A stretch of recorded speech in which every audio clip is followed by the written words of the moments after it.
Hello and welcome back to the Fierce Kitten Studio channel.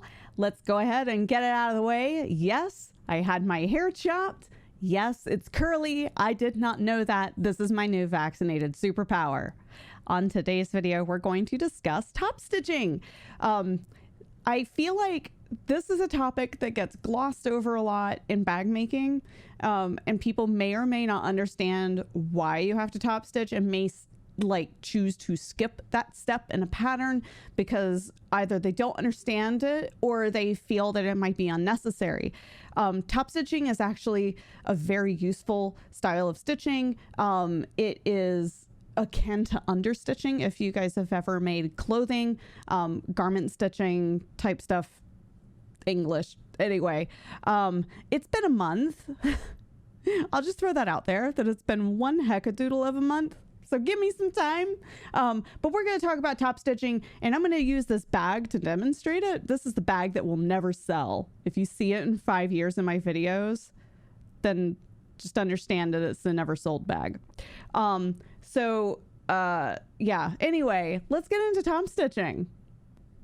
Okay, step number 1. What is top stitching? Top stitching is that annoying little stitch that you have to do on zippers or in connected areas to help provide not only a decorative look, but structural support in a specific area of a bag. You'll commonly see this along zippers, on strapping, like here, if it will focus, see the top stitching there, that's considered to be top stitching.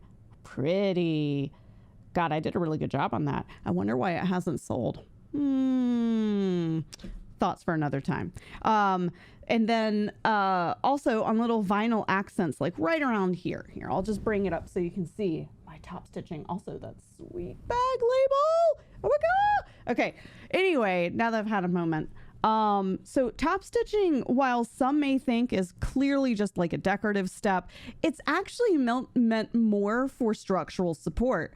So let's take the zipper, for example. When you top stitch along the top here around the zipper tape, it's to help the lining stay down so that it doesn't roll out to the top and get caught in the zipper.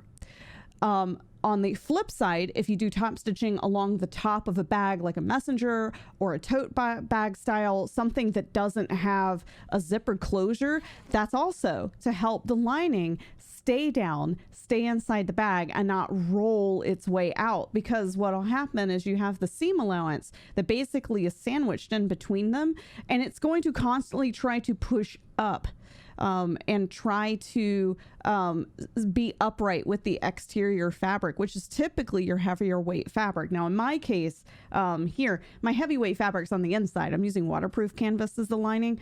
So if I didn't do the top stitching, it would constantly try to work its way straight up back to its natural position. And so the top stitching helps tack it down.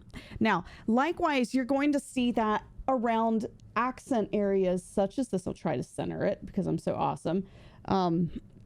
If you didn't top stitch this, and I see this a lot on these wristlets, this is the blue collar wristlet, the clematis that I still can't pronounce. If you don't top stitch this down, then this is not going to lay flush. It's not going to lay flat. It's going to poke out in the middle and it's going to look really messy.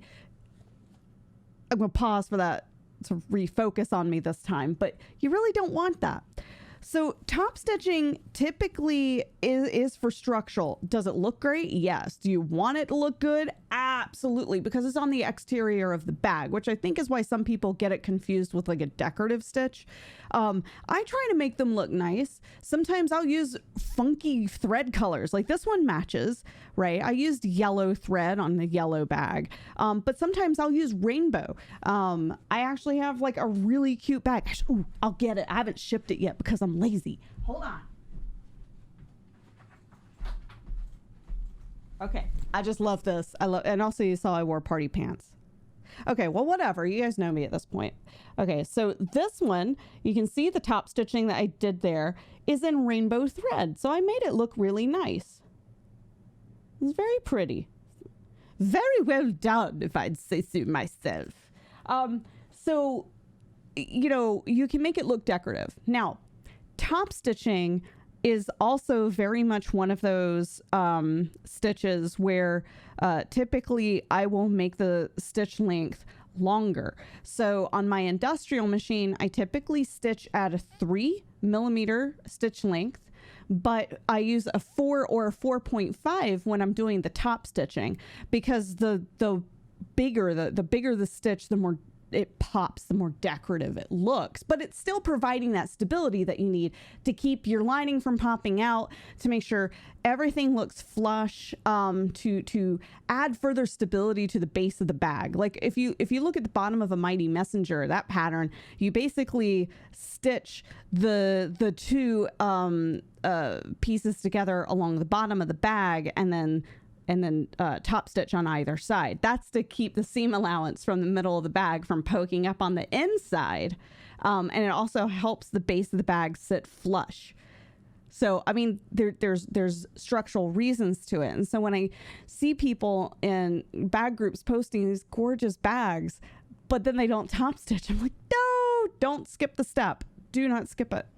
You know, when you want to work on like a domestic machine, there's also the option to use like a top stitching needle, which has a longer eye. And a lot of people will use upholstery thread. That's a great option. It's a thicker thread.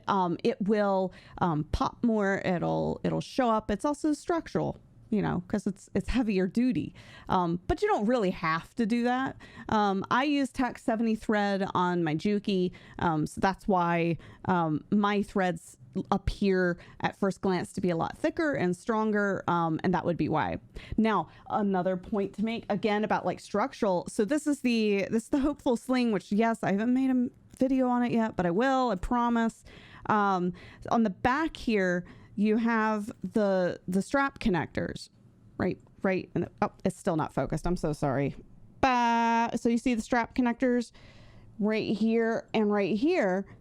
So when I go to, by the time I've top stitched them, they are stitched 3 times because I basted them in within a 1/4 inch seam allowance. And then I actually stitched them to the zipper at the 1/4 inch, and then they got stitched again with the top stitch. Had I not top stitched this, not only would the lining of this bag kind of work its way forward, but these would not stand upright, and that would be annoying. They actually would be trying to fold back as the lining is trying to push up at that seam allowance that's going to be right in there. So the top stitching helps stabilize that as well, and provide a 3rd stitch for your strap connectors if they're embedded like that. So food for thought.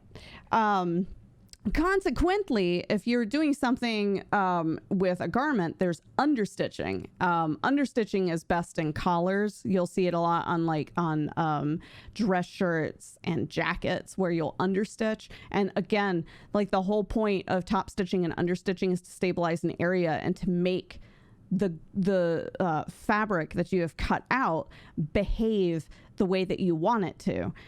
So in that instance in particular, with understitching a collar, is to keep the collar from flipping up the wrong way.